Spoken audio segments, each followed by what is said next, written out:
I'm 78 years old, and I'm about to tell you something that will either save your retirement or make you realize you've been planning for the wrong thing your entire life. The golden years, they're a trap. A carefully designed trap that I walked right into with my eyes wide open. You see, most people believe that retirement is the reward, the finish line after decades of hard work. Finally, no more deadlines, no more stress, no more obligations, just freedom. But I'm here to tell you, that's the most dangerous lie our culture has ever told us. I'm a retired accountant. Spent 42 years behind a desk, managing portfolios, building retirement plans, helping clients secure their futures. I calculated compound interest in my sleep. I knew every tax loophole, every investment strategy, every way to squeeze an extra percentage point out of a 401k. I thought I had retirement figured out, not just for my clients, but for myself. But when I sold my practice at 70, I fell apart. Not financially, I had plenty of money. Not physically, I was healthy. I fell apart mentally, emotionally, spiritually. For the first time in my adult life, I had no one depending on me. No clients waiting for my call, no quarterly reports to file, no reason to put on a suit in the morning. And you know what I did? I fell into the trap that destroys most retirees. I woke up every morning with nowhere to go, no problems to solve, no one who needed my expertise. I'd sit in my home office staring at empty spreadsheets, creating budgets for time I didn't know how to spend. I'd think about all the years I'd given to work, all the weekends I'd missed with Sarah, all the conversations I'd postponed, all the relationships I'd let fade because I was always too busy.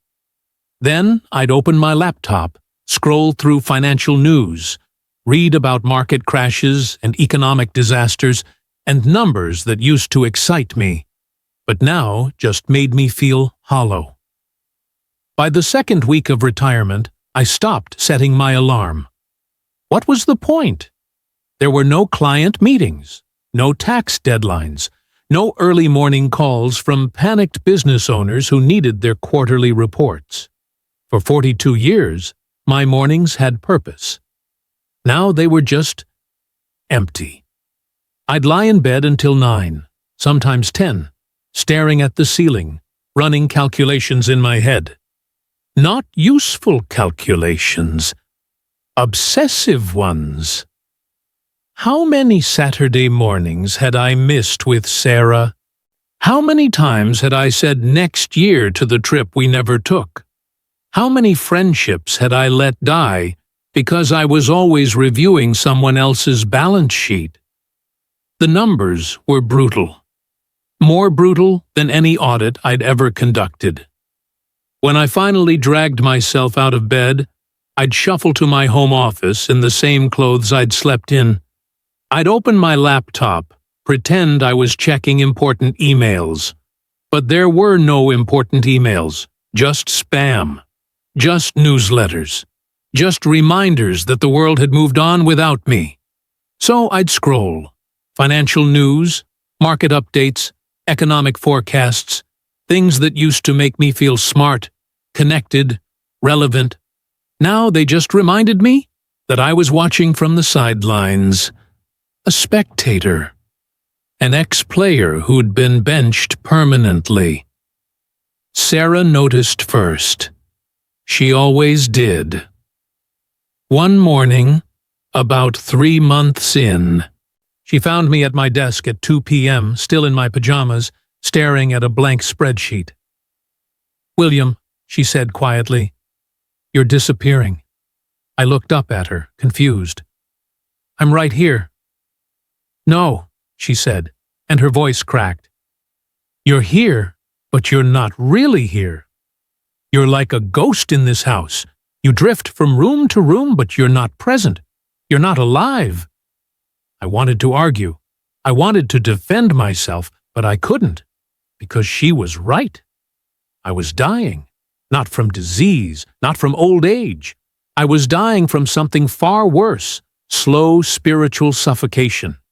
Every morning, I woke up a little less. Every day, I faded a little more. My body was functioning, but everything else was shutting down. I'd spent 42 years building a practice, building a reputation, building a future.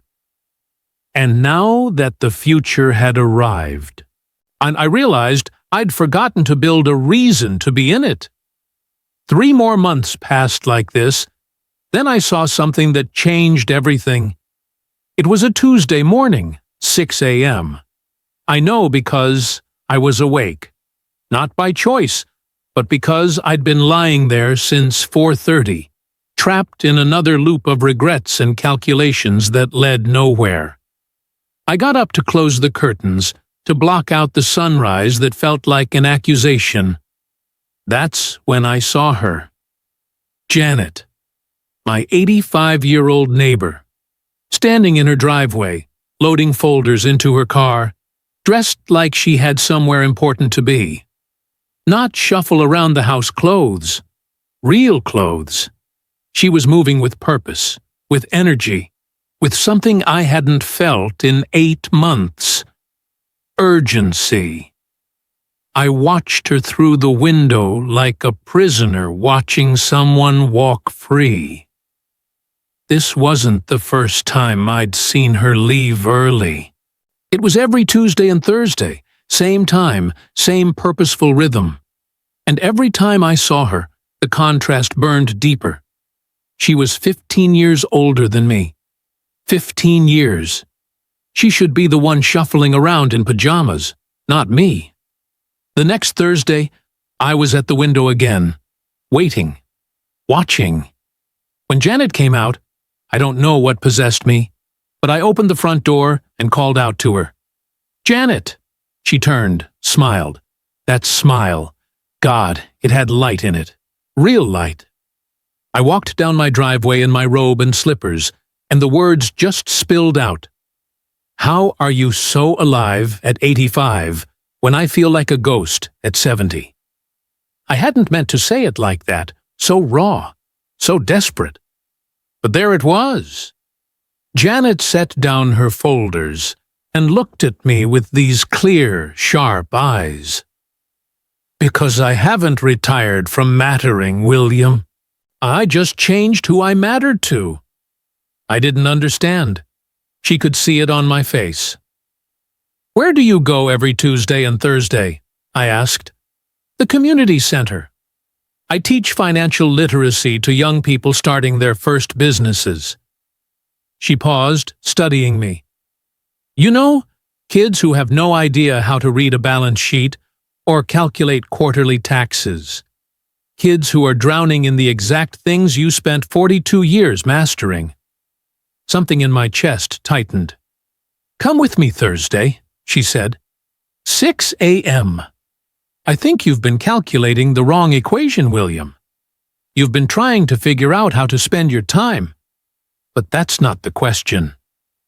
"Then what is?" I asked. She picked up her folders, opened her car door, then turned back to me. "The question is, who needs what you know? And why are you taking it to the grave?" She drove away, leaving me standing there in my bathrobe, the sun rising behind me, my heart pounding in a way it hadn't in months. I had 2 days to decide if I had the courage to show up. Thursday morning, 5:45 a.m. I was dressed. Actually dressed. Button-down shirt, clean pants, shoes, not slippers. My hands were shaking as I locked the front door. Sarah had watched me get ready without saying a word, but I saw something flicker in her eyes. Hope, maybe. Or just surprise that I was leaving the house before noon. Janet was already in her driveway, waiting. "You came," she said, and there was something in her voice, like she'd bet on me, and I'd just proven her right. The community center was a modest brick building 15 minutes away. Inside, the room smelled like coffee and old textbooks. But what stopped me cold were the faces. Young people, maybe 15 of them, scattered around tables covered in business plans, crumpled receipts, laptops with spreadsheets they clearly didn't understand. They looked stressed, overwhelmed, lost. Janet handed me a coffee, then moved to the front of the room. She didn't waste time with pleasantries. She dove straight into cash flow analysis, explaining the difference between revenue and profit in terms so simple even a teenager could grasp it. And they did grasp it. I watched their faces change, watched the confusion clear, watched them lean forward, take notes, ask questions. Then Janet did something that made my heart stop. She turned to me. "William, you've been calculating tax strategies for 42 years, while these kids think a 1099 is a radio station. I come up here and explain quarterly estimated taxes." Every head in the room turned to look at me. I froze. My mouth went dry. This wasn't my practice. These weren't my clients. I was retired. "William," Janet said quietly, holding out a marker. "Your value doesn't have an expiration date. Only your excuses do." I don't remember walking to the front. I don't remember taking the marker. But I remember the moment I started talking. The words came easily. Too easily. Like they'd been trapped inside me for 8 months, just waiting for permission to matter again. I explained quarterly taxes. Then someone asked about deductions. Then someone else asked about business structures. 20 minutes disappeared in what felt like seconds. When I finally stopped, a kid in the front row, maybe 24 years old, looked up at me and said, "Gee, where have you been, man? I've been trying to figure this out for 6 months." And something inside me broke open. That's when I realized I hadn't lost my purpose when I retired. I'd just been hoarding it. But the real question, the one that would haunt me for the next week, was whether I had the guts to keep showing up. I left that community center buzzing. Actually, buzzing. For the first time in over a year, I felt like I'd done something that mattered. But by the next morning, the old patterns were already pulling me back down. I woke up at 9:30, grabbed my phone before my feet hit the floor, scrolled through nothing, and within 20 minutes, that energy from yesterday, that spark of purpose, was gone. Drained. Like it had never existed. Janet called me that afternoon. "How was your morning, William?" I lied. "Fine." "Liar," she said, not unkindly. "Let me tell you something nobody talks about. When you're young, you can waste your mornings and still recover. You've got energy to burn, resilience to spare. But at our age, we don't have that buffer anymore." She was right. At 40, I could have a chaotic morning and still power through the day. At 50, maybe. But at 70, every morning I wasted left me depleted for hours, sometimes days. "Think of it like this," Janet continued. "Every morning, you wake up with a full cup of energy. That's it. That's all you get. The question isn't whether you have energy. It's how you're going to spend it." I thought about my mornings, lying in bed until the anxiety forced me up. grabbing my phone and pouring my energy into other people's disasters, shuffling around in pajamas, looking like I'd already given up. Waiting. So always waiting. For a phone call, for something interesting to happen, for my life to feel meaningful again. "You're pouring your cup into a broken drain, William," Janet said. "And then you wonder why you feel empty." The metaphor hit hard, because she was describing exactly what I'd been doing. Every single morning for the past year and a half, I was choosing, actively choosing, to drain myself before the day even started. "Most retired people do the same thing," she continued. "They treat their mornings like they don't matter anymore because they have nowhere to be. But that's backwards. Your morning matters more now because you have less energy to waste and no external structure forcing you to show up." I sat there, phone in hand, still in my pajamas at 2 p.m., and realized I was doing it right then, in that very moment. "Come back Thursday," Janet said, "but this time I want you to do something different. I want you to get up at 6 a.m. Not for me, for you. Shower, get dressed like you matter, then meet me at the center." "Janet, I don't know if I can—" "That's the problem, William. You've been asking yourself the wrong question. It's not, can I? It's, will I? Because one requires ability. The other requires choice." She hung up. I looked down at my phone, at my wrinkled clothes, at the empty coffee cups scattered across my desk. Thursday was 2 days away, 2 mornings, 2 chances to either pour my energy into the drain or finally choose differently. The question was, did I even remember how? Thursday morning, 5:55 a.m. The alarm went off, and every fiber of my being screamed to hit snooze, to roll over. Not to go back to the comfortable numbness I'd been living in for nearly 2 years. But I remembered Janet's question. Will I? I sat up, and before my mind could start its usual spiral of regrets and calculations, I said something out loud. Something I hadn't said in longer than I could remember. "Thank you for another day." 5 words. That's it. But saying them, actually voicing them into the empty room, felt like cracking open a door I'd welded shut. I didn't lie there. I didn't reach for my phone. I got up immediately.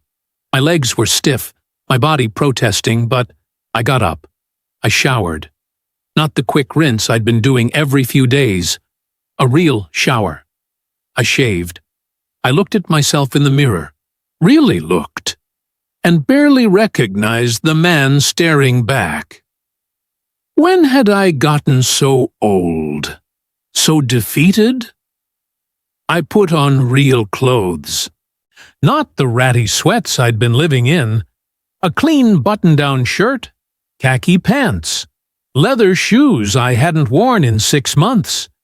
It sounds trivial, but the moment I tied those laces, something shifted. I looked like someone who had somewhere to be, someone who mattered. Then came the hard part. Janet had told me, 15 minutes of silence. No phone, no TV, no distractions. Just you and your thoughts. I sat in my living room chair at 6:20 a.m. and set a timer. 15 minutes. The first 5 minutes were agony. My mind raced. Bills to pay. Regrets to replay. That client I'd let down in 2003. The argument with Sarah last week. My phone was 10 feet away and I could feel it pulling at me like gravity. But I stayed. I let the thoughts come and go like cars passing on a highway. I didn't chase them. I just observed. By minute 12, something strange happened. The noise quieted, and underneath all that chaos, I found something I'd forgotten existed. Stillness.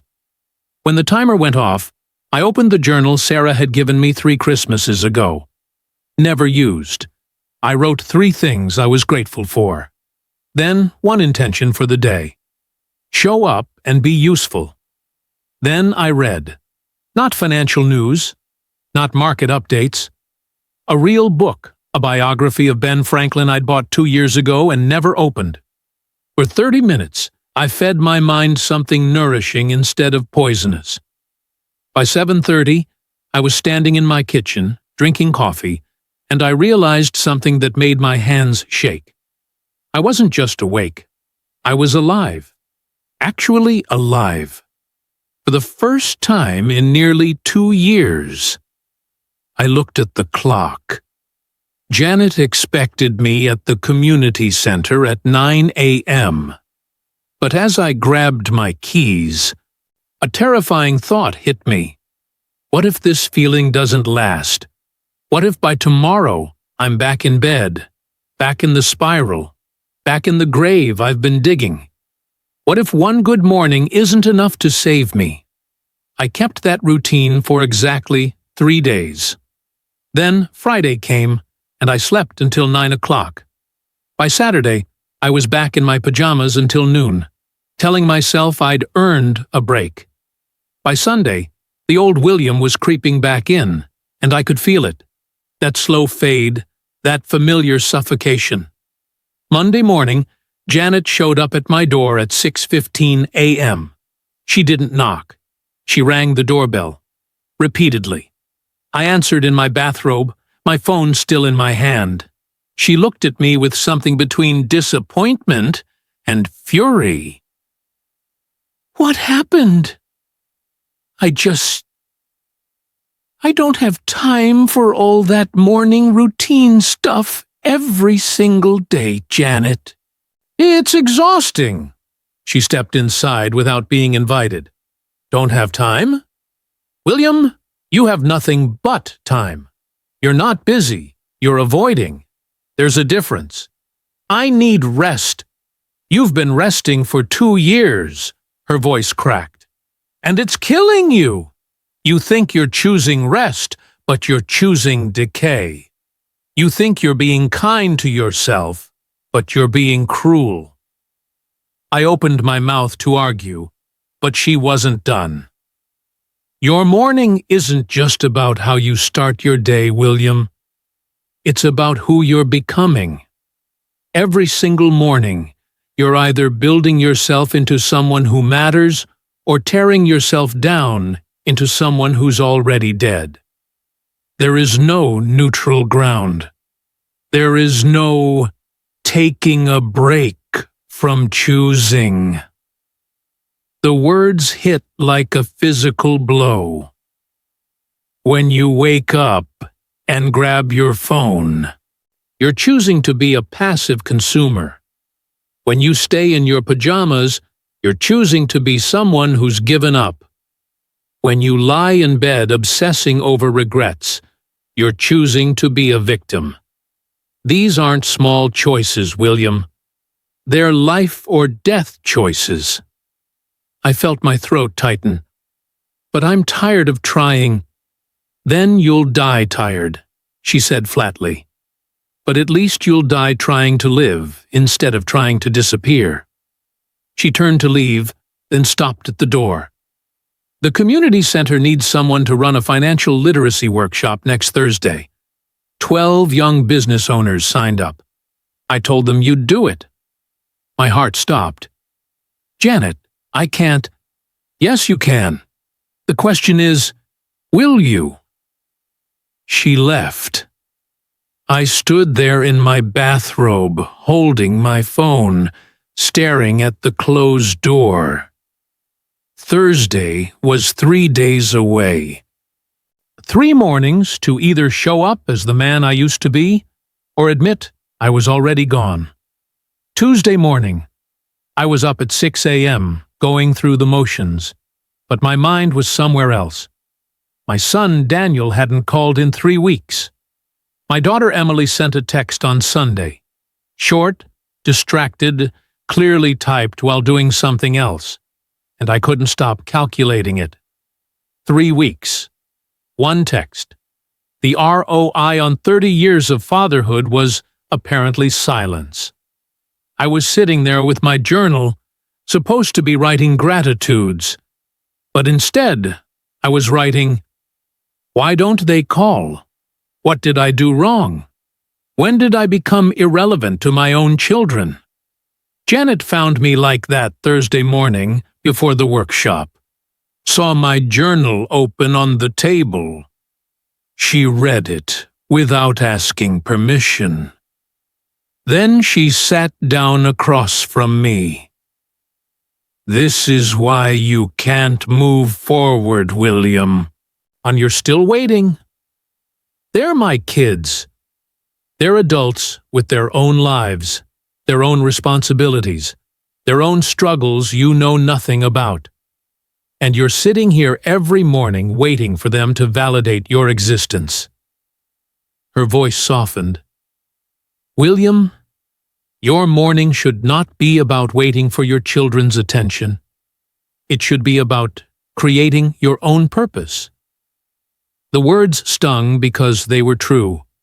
I'd been tracking their calls like accounts receivable, waiting for them to make me feel valuable again. "And you want to know what else you need to let go of?" Janet continued. "This." She pointed at the wall where I still had my Accountant of the Year plaque from 1998. "You're clinging to who you used to be like it's a life raft. But it's an anchor, William. It's drowning you. I built something important." Yes, past tense. You built it. But your identity isn't in what you used to do. It's in who you choose to be today. Right now. This morning. I felt something crack inside me. But if I'm not that successful accountant, if I'm not the father my kids need, then who am I? "That's the question you've been avoiding for 2 years, she said quietly. "And until you answer it, you'll stay stuck." She stood up. "The workshop starts in an hour. 12 people are waiting.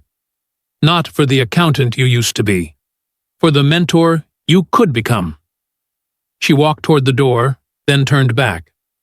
"Oh, and William, stop comparing yourself to other retirees. Stop looking at who travels more, who has grandkids who visit, who seems happier. Your life is your life. The only comparison that matters is, are you better today than you were yesterday?"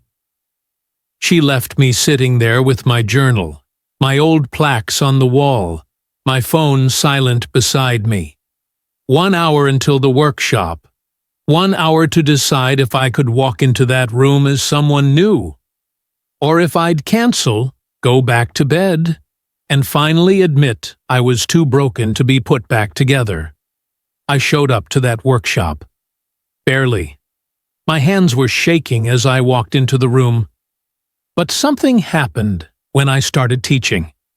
The 12 faces looking at me, hungry for guidance, desperate for answers I actually had. Something clicked. For 90 minutes, I wasn't the washed-up accountant mourning his relevance. I was the mentor they needed. When it ended, a young woman named Maria stayed behind.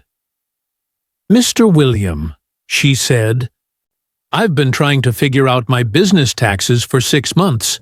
You explained it in 20 minutes. Where have you been?" Where have I been? Dying in my bathrobe, that's where. I kept showing up after that. Tuesday and Thursday mornings became sacred. Then I added Monday workshops. The routine became my lifeline. But it wasn't perfect. Some mornings I woke up with pain. Some mornings the old despair crept back in. Some mornings I wanted to quit. Janet caught me on one of those hard mornings, sitting in my car outside the center, trying to talk myself into going inside. She knocked on my window. "Rough morning?" I nodded. "Good," she said. "That means you're still alive. William, aging isn't about decline. It's about refinement. Think of wine. The older it gets, the more complex, the more valuable it becomes, but only if it's stored properly." She opened my car door. "You spent 2 years aging like cheap wine that turned to vinegar. Now you're finally learning to age properly. But it requires the right conditions, the right environment, the right routine. Some mornings, I feel like I'm pretending. The routine isn't about feeling good, William. It's about creating stability when everything else is chaos. It's your foundation, your anchor. On the mornings you don't feel like showing up, those are the mornings it matters most." I got out of the car, walked inside, taught the class. That was 3 years ago. I'm 78 now.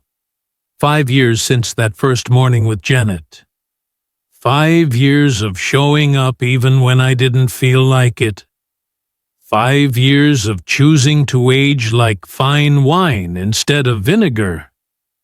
But last week, something happened that made me realize I'd been getting it wrong this whole time. I got a call that changed everything I thought I understood about giving and receiving, and it made me question whether I'd truly learned anything at all. The call came from Margaret Thompson. I'd been helping her family avoid bankruptcy for 3 months. Budget counseling, debt restructuring, the basics I used to charge $300 an hour for. "William," she said, voice shaking, "we just got approved for the small business loan. The bank said our financials were immaculate. We're not losing the house. My kids aren't losing their college fund." She started crying. "You saved our family." I sat there, phone pressed to my ear, and something shifted. This wasn't about me feeling useful anymore. This was about real impact. Real lives changed because I'd stopped hoarding my expertise. But the call that truly broke me came 2 days later. Tom Bradford. We'd been neighbors for 15 years, but I barely knew him. He was 75, retired engineer, and I'd watched him go through the same collapse I did. His wife Linda had mentioned it at a barbecue. He just sits in his workshop staring at blueprints from projects he finished years ago. Tom called me out of nowhere. "William, Linda told me what you're doing at the community center. Teaching, mentoring." His voice cracked. "I need to know how you did it. How you came back from disappearing." We met for coffee. I told him everything. The despair, Janet, the morning routine, the choice to give instead of hoard. He started showing up to the community center the next week. Within 2 months, Tom was teaching engineering basics to high school students considering STEM careers. Last month, Linda pulled me aside after church. She had tears in her eyes. "William, I got my husband back. He's alive again. He has a reason to get up in the morning. You gave me back the man I married." I wanted to tell her it wasn't me. It was Tom's choice. But I understood what she meant. Here's what I need you to understand. This morning routine, this choice to show up, to give, to serve, it's not escapism. It's not avoiding your real problems. It's preparation. When you start your day with intention, with purpose, with care for yourself, you build the mental and emotional strength to handle whatever life throws at you. The Thompsons were drowning in debt. The morning routine didn't erase that, but it gave me the clarity and strength to help them navigate it. Tom was suffocating in isolation. The routine didn't fix that overnight, but it gave him the foundation to rebuild. I'm 78 years old. I have real problems. My knees hurt. My daughter still rarely calls. I worry about money sometimes, about Sarah's health, about how many years we have left. But I don't face those problems from a place of depletion anymore. I face them from a place of strength. And that makes all the difference. But here's what terrifies me. I look around and I see hundreds, maybe thousands of retirees making the same mistakes I made, wasting their mornings, hoarding their expertise, dying slowly in their bathrobes. And I don't know how to reach them before it's too late. I'm 78 years old. I don't know how many mornings I have left. Maybe 1,000. Maybe 5,000. Maybe just 100. But I know this. I will not waste a single one. Every morning is a choice. A chance to pour my energy into something that matters, or let it drain into the void. And the quality of my remaining years, however many that is, depends entirely on that choice. So let me ask you something, and I need you to be brutally honest with yourself. How are you spending your mornings? Are you grabbing your phone the second you open your eyes, filling your mind with other people's problems before you've even addressed your own? Are you lying in bed, replaying every mistake, every regret, every what if, until you're too exhausted to face the day? Are you shuffling around in clothes you slept in, looking in the mirror, and barely recognizing the person staring back? Are you waiting for your kids to call, for something interesting to happen, for permission to matter again? Because here's what I learned the hard way. You're not waiting for life to give you purpose. You're waiting to die. I was 70 when I retired. I'm 78 now. I wasted nearly 2 years of those 8 years dying in my bathrobe. 2 years I'll never get back. But 5 years ago, I made a different choice. And those 5 years, teaching, mentoring, serving, have been the richest, most meaningful years of my entire life. Not because I have more money. Not because my health improved. Because I stopped hoarding what I'd spent a lifetime building and started giving it away. And it started with one morning, one decision, one choice to stop pouring my energy into the drain. So here's my challenge to you. And I'm not asking for perfection. I'm not asking you to overhaul your entire life tomorrow. I'm asking for one morning. Tomorrow morning, don't grab your phone. Just don't do it. Let it sit there. Give yourself 5 minutes of silence. Just 5 minutes. Sit with your thoughts. Breathe. Be present. Then get up. Shower. Put on real clothes. Look in the mirror and acknowledge that you still matter. Then write down 3 things you're grateful for. 3 things. It takes 2 minutes. That's it. That's where you start. And once you've done that for a week, you add more. Maybe you read for 20 minutes. Maybe you take a walk. Maybe you call one organization and offer 2 hours of your time on Tuesday mornings. But you start tomorrow. Because here's the truth that nobody wants to hear. You don't have forever. But you do have tomorrow morning. Your value doesn't retire when you do. Your value retires when you stop giving it away. Your expertise, your wisdom, your experience, someone desperately needs it. and you're taking it to the grave because you're too afraid, too proud, or too defeated to share it. I'm 78. These last 5 years since I changed my mornings have given me more purpose than the previous 42 years of my career. Not because the work was more important, because I finally understood what the work was for. It wasn't about building wealth, it was about building people, and I can still do that. Right now, today, at 78. So can you. The clock is ticking. Your mornings are slipping away. Each one you waste is one you'll never get back. But tomorrow morning is still yours. What will you do with it?